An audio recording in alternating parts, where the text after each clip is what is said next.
ಸ್ನೇಹಿತರೆ, ಈಗಾಗಲೇ ತಮಗೆ ಎಲ್ಲರಿಗೂ ಗೊತ್ತಿದ್ದಂತೆ ಸರ್ವೋಚ್ಚ ನ್ಯಾಯಾಲಯದ ಮುಖ್ಯ ನ್ಯಾಯಮೂರ್ತಿಗಳಾದ ಸನ್ಮಾನ್ಯ ಶ್ರೀ BR ಗವಾಯ್ ಸಾಹೇಬರ ಮೇಲೆ ಒಬ್ಬ ರಾಕೇಶ್ ಕಿಶೋರ್ ಎನ್ನುವ ವ್ಯಕ್ತಿ ಶೂ ಎಸೆದು ಅವರಿಗೆ ಅವಮಾನ ಮಾಡಿದ್ದಾಗಿದೆ.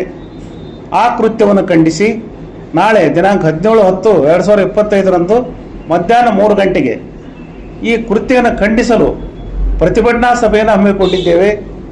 ಪ್ರತಿಭಟನಾ ಸಭೆಯಲ್ಲಿ ಎಲ್ಲರೂ ಪರಿಶಿಷ್ಟ ಜಾತಿ, ಪರಿಶಿಷ್ಟ ಪಂಗಡ, ಹಿಂದುಳಿದ ವರ್ಗ ಮತ್ತು ಅಲ್ಪಸಂಖ್ಯಾತರು ಮತ್ತು ಇದಲ್ಲದೆ ಇನ್ನಿತರ ಎಲ್ಲರೂ ಈ ಸಂವಿಧಾನದ ಆಶಯದಲ್ಲಿ ಯಾರು ಜೀವನ ಸಾಗಿಸ್ತಾರ ಅಂದ್ರೆ ಸಂವಿಧಾನ ಆಶಯದಲ್ಲಿ ಒಳಪಟ್ಟಂಥ ಎಲ್ಲ ವರ್ಗದ ಎಲ್ಲ ಜನರು ಇದರಲ್ಲಿ ಭಾಗವಹಿಸ್ತಾರೆ.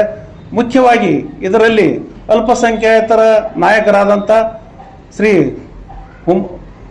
ಉಸ್ಮಾನ್ ಗಣಿ ಹುಮನಾಬಾದ್ ಮತ್ತು ಲಿಮ್ರಾ ಅಸೋಸಿಯೇಷನ್ ಅಧ್ಯಕ್ಷರಾದಂಥ ಅಬ್ದುಲ್ ರಜಾಕ್ ತಟಗಾರ್ ಮತ್ತು ಇನ್ನಿತರ ಮುಖಂಡರು, ಅಲ್ಪಸಂಖ್ಯಾತರ ಮುಖಂಡರು ಮತ್ತು ನಮ್ಮ ಪರಿಶಿಷ್ಟ ಪಂಗಡ ಮತ್ತು ಪರಿಶಿಷ್ಟ ಜಾತಿಯ ಮುಖಂಡರಾದಂಥ ಮತ್ತು ನಗರಸಭೆ ಸದಸ್ಯರ ಸುರೇಶ್ ಜಂಗ್ಲಿ ಅವರು, ನಮ್ಮ ಈ ಸಂಘಟನೆಯ ಡಾಕ್ಟರ್ ಬಾಬಾ ಸಾಹೇಬ್ ಅಂಬೇಡ್ಕರ್ ದಲಿತ ಹಿತರಕ್ಷಣಾ ವೇದಿಕೆ ಮತ್ತು ಇನ್ನಿತರ ಪ್ರಗತಿಪರ ಚಿಂತಕರ ಒಂದು ಸಂಘಟನೆಯೊಂದಿಗೆ ಈ ಒಂದು ಪ್ರತಿಭಟನಾ ಸಭೆಯನ್ನು ಹಮ್ಮಿಕೊಳ್ಳಲಾಗಿದೆ.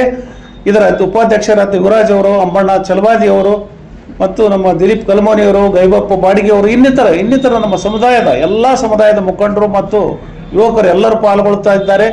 ಇದು ಬಹಳ ಬೃಹತ್ ಆದ ಸಭೆಯಾಗಿರೋದ್ರಿಂದ ಈ ಇಳಕಲ್ ನಗರದ ಮತ್ತು ಸಮಸ್ತ ನಗರದ ಮತ್ತು ಸುತ್ತಮುತ್ತಲ ಹಳ್ಳಿಯಲ್ಲಿನ ಎಲ್ಲ ಈ ಪ್ರಜೆಗಳು, ಈ ದೇಶದ ಪ್ರಜೆಗಳು ಎಲ್ಲರೂ ಭಾಗವಹಿಸಿ ಈ ಭಾಗದ ಎಲ್ಲ ಜನತೆ ಈ ಸಂವಿಧಾನಕ್ಕೆ ಸಂಬಂಧಪಟ್ಟಂತ ಸಂವಿಧಾನಕ್ಕಾಗಿರತಕ್ಕಂಥ ಅಪಮಾನವನ್ನು ಖಂಡಿಸಿ ಸಂವಿಧಾನದ ಮೇಲೆ ಆಗಿರ್ತಕ್ಕಂಥ ದೌರ್ಜನ್ಯವನ್ನು ಖಂಡಿಸಲು ಈ ಸಭೆಯನ್ನು ಏರ್ಪಡಿಸಲಾಗಿದೆ. ದಯಮಾಡಿ ಕಾರಣ ಎಲ್ಲರೂ ಈ ಸಭೆಯಲ್ಲಿ ಭಾಗವಹಿಸಿ ಈ ಪ್ರತಿಭಟನೆಯನ್ನು ಯಶಸ್ವಿಗೊಳಿಸಲು ತಮ್ಮಲ್ಲಿ ವಿನಂತಿಸಲಾಗಿದೆ.